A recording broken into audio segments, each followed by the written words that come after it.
Java is object-oriented programming, and it's split up into all different parts. It's not like procedural language programming where you go from one line of code to the next and you continue all the way down to the bottom of a page, and then again you route back again. No, what it is that you have one piece of code to do one thing, and you can call that piece of code anytime you want, and it's actually in a different file, and you can have many copies of that run at the same time. So it's much easier to navigate and to write code. And so what you keep these codes in is called a class, and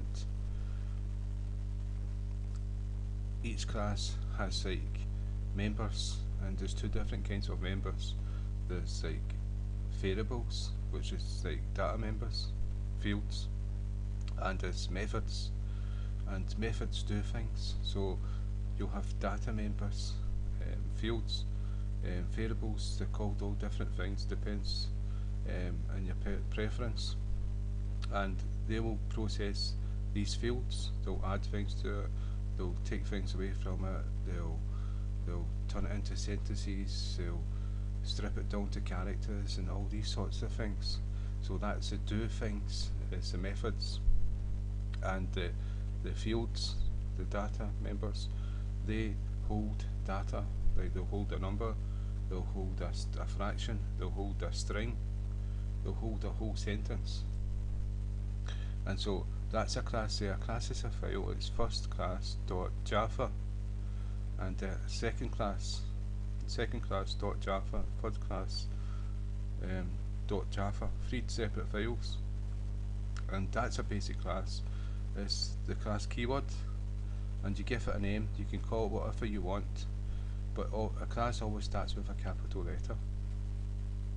And public is an access modifier. You get different ones like private and public. Public means anyone can access this from outside the class. Private means the members can only be accessed from within the class.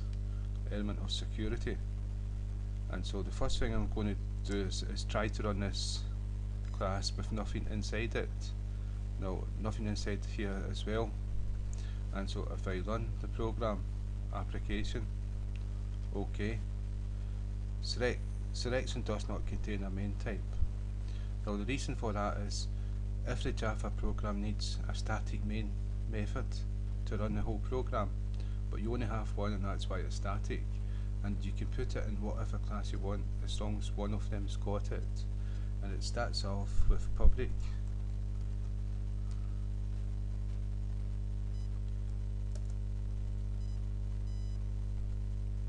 Static void.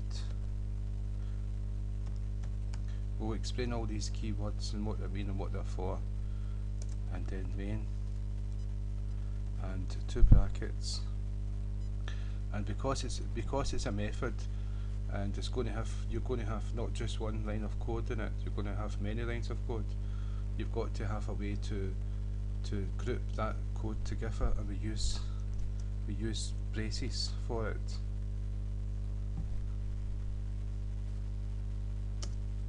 And it's already put the second one in.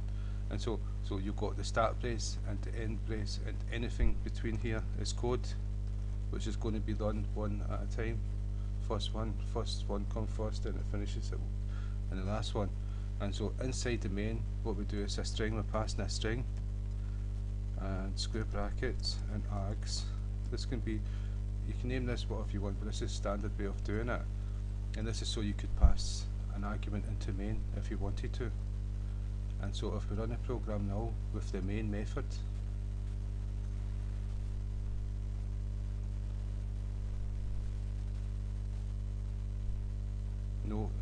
no errors, but there's no code. We didn't put any code into it, and we're going to do hello world. So this is all going to be explained. System dot out dot print ln brackets hello world, spelled wrong, no P in world. semicolon. We run a program, it's going to print. This is the method for printing something to screen. This is the path and the different classes, and the method is println, and so it's all going to be explained. And inside this, just like an argument, is passed a string, and the string has double quotation marks. And so if we just run this, and you can see it's printed here, hello world. And so that's how you do hello world, and you need to have a main. And what I'm going to explain in the first one is separators. Now, we've already looked at these separators, the brackets. The brackets hold arguments. We've looked at the braces. This brace is connected to that brace, and these two braces is inside the code of these two braces. So the braces hold code together, but so does the brackets. The brackets hold codes together again. That's one. The square brackets. This is for syntax. Separators for syntax. This a semicolon. There's a comma. I forget the comma. Yeah.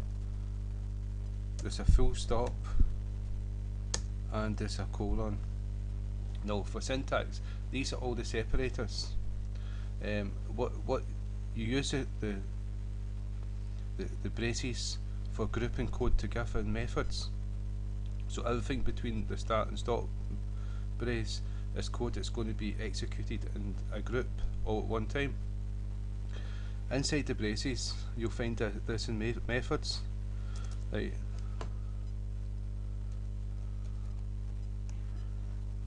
We'll call the method, and after the method you've got braces, you've got brackets, and inside, if it's empty, it means you don't pass anything to this method. But if you put an argument in, and you can call it whatever you want, arg, then you're passing an argument into this method, and within the braces code, within the braces, the code, the argument will be passed to the code to be processed in this method, and then it can be stored in a field, a data member, or you can have a return value, and it will return it back to the main program. So, and then that's the braces. It's braces for methods, grouping arguments together. You can have more than one argument. Then you have index, square brackets. This is for index, like 1, 2, 3, 4, 5, 45 and 55. Like each one of these is a different element, and it's used for arrays. Arrays are like for a group of like data members all together, rather than accessing them one at a time. Separately, you can have them all indexed together, grouped together, and so you can index them by 0 would be the first one, and 1, 2, 3, 4 until the end, and so they're all indexed together. And so these square brackets is for indexing, and it's used for arrays, and so that's for separating the code as well. And each element separated by a comma.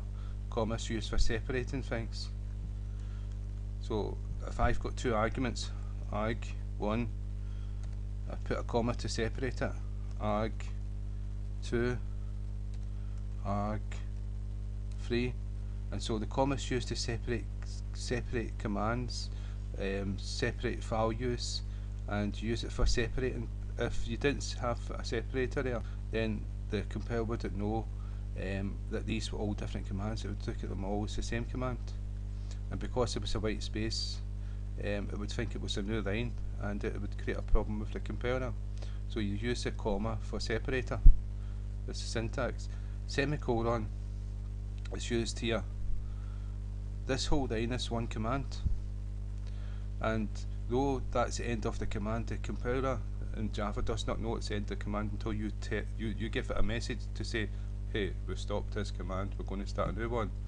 and that's what this is for. This is saying, oh, we've stopped the command. We don't need that at the end of the braces because it knows that's the end of that block of code. And the full stop is used for